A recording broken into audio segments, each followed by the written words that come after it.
আলেম ওলামার রক্ত ঢালার মাধ্যমে।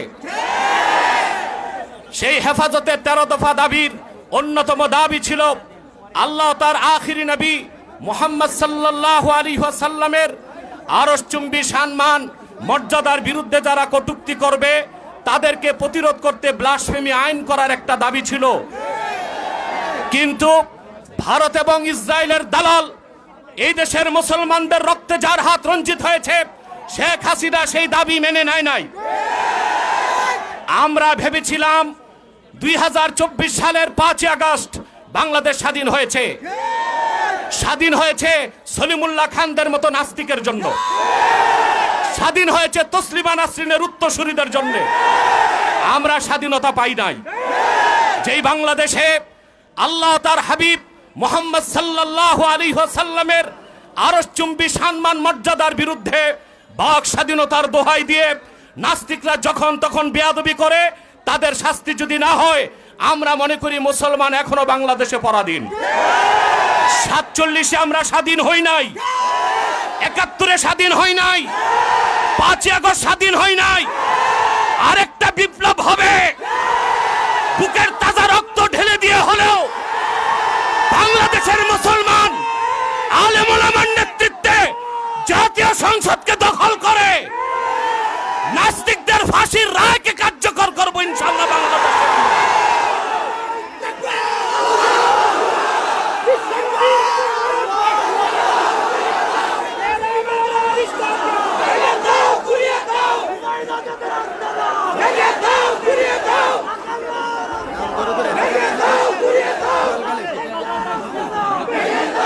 সম্মানিত সুধী, ডক্টর ইউনূস সাহেবকে বলবো, আলেম ইসলামের বিরোধিতার কারণে, নাস্তিক আর ব্লগারদের প্রশ্রয় দেবার কারণে শাহরিয়ার কবির, মুনতাসির মামুন ওইসব নাস্তিকদেরকে প্রশ্রয় দিয়েছিল হাসিনা, ক্ষমতায় থাকতে পারে নাই। রাখাল রাহা আর কুখ্যাত গালেব আর ফরহাদ মাজহারকে ইউনূস সরকার আপনি যদি প্রশ্রয় দেন, আপনাকে ক্ষমতা ছেড়ে বাংলাদেশ থেকে চলে যেতে হবে।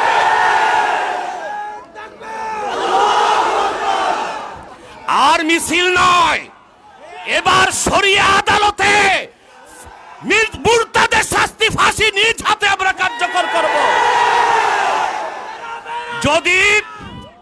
যদি আল্লাহ তার হাবিব সাল্লাল্লাহু আলাইহি সাল্লামের বিরুদ্ধে বেয়াদবি করে যারা নাস্তিকদের মতে, সেটা যদি বাক স্বাধীনতা হয়, তাদের কল্লা কেটে দিবে, এটা আমাদের হাতে স্বাধীনতা।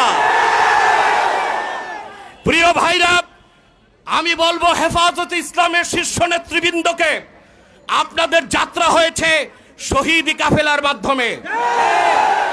আপনারা চূড়ান্ত প্রস্তুতি দিতে হবে। কুখ্যাত রাখাল রাহা গালেবকে গ্রেফতার করে ফাঁসি কাস্টে ঝুলাতে হবে। তাসলিমার কোন বই বাংলাদেশে চলবে না। কোরআন ও সুন্নাহ বিরোধী আল্লাহ তার আখিরি নবী মুহাম্মদ সাল্লাল্লাহু আলাইহি সাল্লামের আরশচুম্বী সম্মান মর্যাদার বিরুদ্ধে যেই কথা বলবে, বাক স্বাধীনতার দোহাই দিয়ে আমরা আমাদের হাতের স্বাধীনতা চালু করে দিব। তখন আবার চরমপন্থা বলবেন না। 5 আগস্ট আপনারা দেশ দখল করেছেন গণতান্ত্রিক পদ্ধতিতে, না চরমপন্থায়। মুসলমানও চরমপন্থায় নামতে বাধ্য হবে।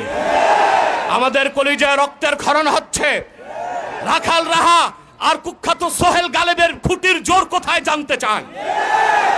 এবার আমি বলছি একটি কথা, সকল মাযহাবের ইমামগণ একমত। قد انعقد الإجماع على أن من سب الله ورسوله صلى الله عليه وسلم يكفر ويقتل ولا تقبل توبة। আল্লাহ তার আখিরি নবী মুহাম্মদ সাল্লাল্লাহু আলাইহি সাল্লামের আরশচুম্বী সম্মান মর্যাদার বিরুদ্ধে যদি কেউ বক্তব্য দেয়, সে কাফের বলে ঘোষিত হবে, আর তার একমাত্র শাস্তি মৃত্যুদণ্ড, তার তওবা গ্রহণ করা হবে না। আপনারা প্রস্তুত আছেন? ওলামায়ে কেরাম যদি ডাক দেয়, আবার বাংলাদেশে আরেকটি বিপ্লবের ডাক যদি আসে, কারা কারা প্রস্তুত আছেন হাত তুলে দেখো। আমার ভাইরা, কয়েক মিনিট পরে মিছিল বের হবে। এই মিছিলে প্রত্যেক কদমে 700 নেকি পাবেন। মিছিল ছাড়া কেউ বাড়ি যাবেন না। আজকে দাবি করছে সরকারকে রাখাল রাহা, গালেবের ফাঁসি চাই, গ্রেফতার চাই। এরপরে আর দাবি নয়, অ্যাকশন হবে, ডাইরেক্ট অ্যাকশন ইনশাআল্লাহ। ওয়াখির দাওয়ানা আনিল হামদুলিল্লাহি রাব্বিল আলামিন, ওয়াসসালামু আলাইকুম ওয়া রাহমাতুল্লাহ। মুজিবুর ভাই এই পর্যায়ে বক্তব্য হবে। সংগ্রামী তৌহিদি জনতা, আপনারা দ্বারা